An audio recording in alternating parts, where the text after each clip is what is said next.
Wagle estate परिसरामध्ये चांगलंच राजकीय नाट्य रंगलं आहे. महाराष्ट्र नवनिर्माण सेनेच्या काही उमेदवारांची निवडणुकीचा अर्ज अवैध ठरवण्यात आला आहे आणि त्यामुळे काल अविनाश जाधव, त्याचप्रमाणे श्री जितेंद्र आव्हाड आणि माजी खासदार राजेंद्र विचारे हे यांनी सगळ्यांनी या ठिकाणी धाव घेतली. सत्ताधाऱ्यांचे वारंवार दबाव येत असल्याकारणाने अशा प्रकारे उमेदवारी अर्ज अवैध ठरवण्यात येत असल्याचं आमदार जितेंद्र आव्हाड यांनी म्हटलं आहे.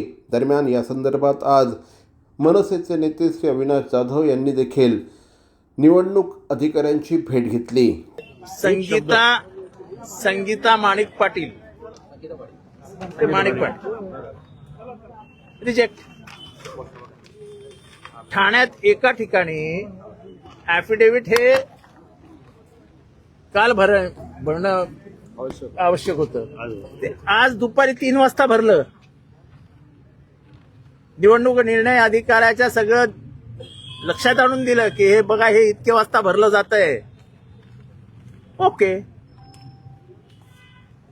म्हणजे सत्ताधारी पक्षाचे धडाधड वरनं फोन येत होते आणि हा रिजेक्ट केला.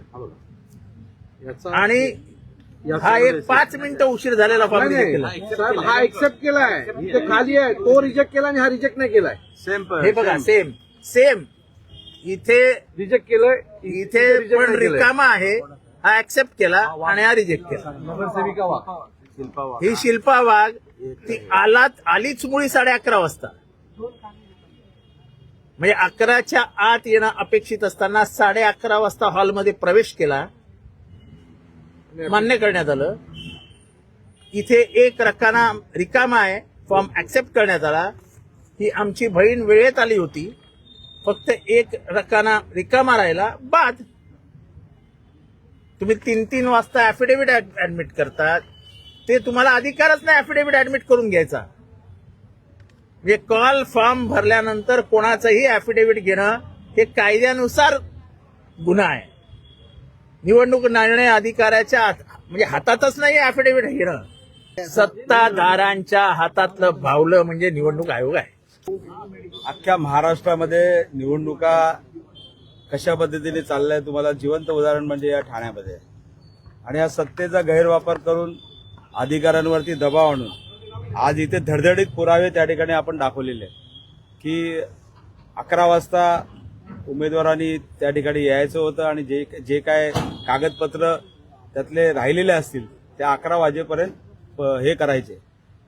11 वाजता 1:30 वाजता डिस्प्ले त्या ठिकाणी लावलं गेलं आणि 1:30 वाजता डिस्प्ले लावल्यानंतर मला वाटतं बाकीच्या आपल्या उमेदवारांना माहीत पडल्यानंतर त्यांनी ते पुरावे दाखवण्याचा प्रयत्न केला.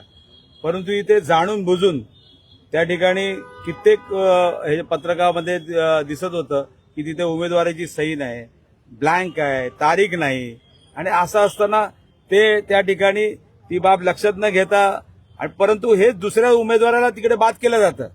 म्हणजे तुम्ही बघितलं असेल शिंदे गटातल्या जेवढे उमेदवार बंडखोर या ठिकाणी होते त्या बंडखोरांचे सर्व उमेदवार यांच्या साह्याने त्या ठिकाणी जाणून बुजून बाद केले होते. आणि काही ठिकाणी तुम्ही बघितलं असेल मनसेचे असतील किंवा आमचे शिवसेना उद्धव बाळासाहेब ठाकरे गटाचे असतील, या ठिकाणी जाणून बुजून ते फॉर्म कशा तऱ्हेने बाद होतील असं या दृष्टिकोनातून त्यांनी काम केलेलं आहे. आणि या संदर्भामध्ये मला वाटतं आम्हाला वाटत नाही की न्याय मिळणार नाही, परंतु आम्हाला रस्त्यावर उतरून त्यासाठी न्याय मागायला लागेल. आलेले फॉर्म हे डिस्प्ले करायचे असतात आणि मग त्याच्यावर स्क्रुटनी चालू होते, मग लोक ऑब्जेक्शन घेतात. मुळात मॅडम सगळ्यात पहिल्या तिथेच चुकल्या. जे 11 वाजता स्क्रुटनीच्या आधी जे फॉर्म लावायचे होते ते त्यांनी 3:30 वाजता लावले. याचा अर्थ पहिल्या नियमाचं त्यांनी पालन केलं नाही आणि म्हणून या सगळ्या वाद सुरू झाल्या.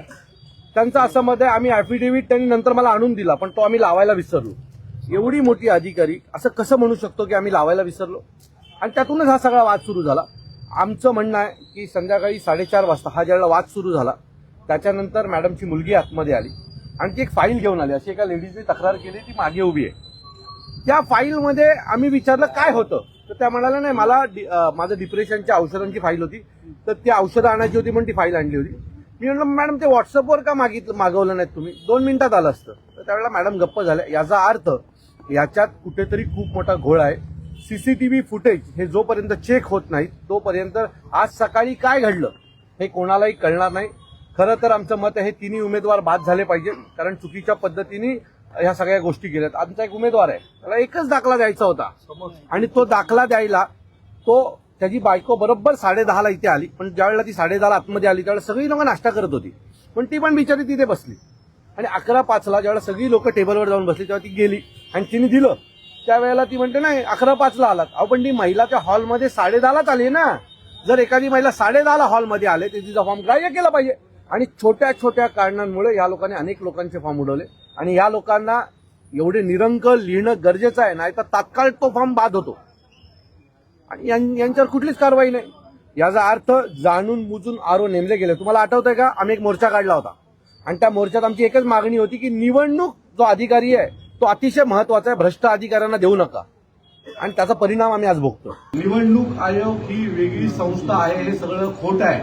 त्याच्यात काम करणारी संस्था आहेत, जिल्हाधिकारी आहेत, हीच लोक आहे. ती नावापुरतं ते वेगळी संस्था आहे, बाकी काही नाही. बाकी सगळा आतला जो भाग आहे ना, हा रोज जो लोकांमध्ये असणारा जो अधिकारी वर्ग आहे तोच आहे. काय होईल आम्हाला माहित नाहीये, कारण आता आम्ही प्रचार करायचा की भांडत बसायचं हे आम्हाला कळत नाही. त्यांनी सांगितलंय तुम्ही अर्ज द्या, आम्ही आज संध्याकाळपर्यंत त्याची चौकशी करतो. आमची तर खरी मागणी आहे की तुम्ही ते सीसीटीव्ही फुटेज चेक करा, ती बाई काल आली होती का 11च्या आत, आणि आली असेल तर ते आम्हाला द्या, पेपर दाखवा. मला असं वाटतं की न्यायालयीन प्रक्रिया एक पार्ट आहे या सगळ्यांचा, तो आम्ही करूच.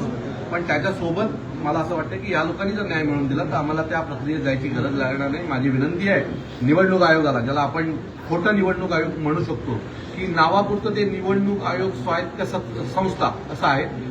काम करणारे सगळे अधिकारी, इथले उपजिल्हाधिकारी, महापालिकेचे उपायुक्त, महापालिकेचे कर्मचारी ही लोक असतात. तर विनंती आहे न्याय द्या, नसेल द्यायचं तर ठीक आहे. भवानी ज्वेलर्स ठाणे, पारंपरिक आणि आधुनिक दागिन्यांचा अप्रतिम संगम. प्रत्येक स्त्रीची पहिली पसंती भवानी ज्वेलर्स ठाणे. नक्की भेट द्या.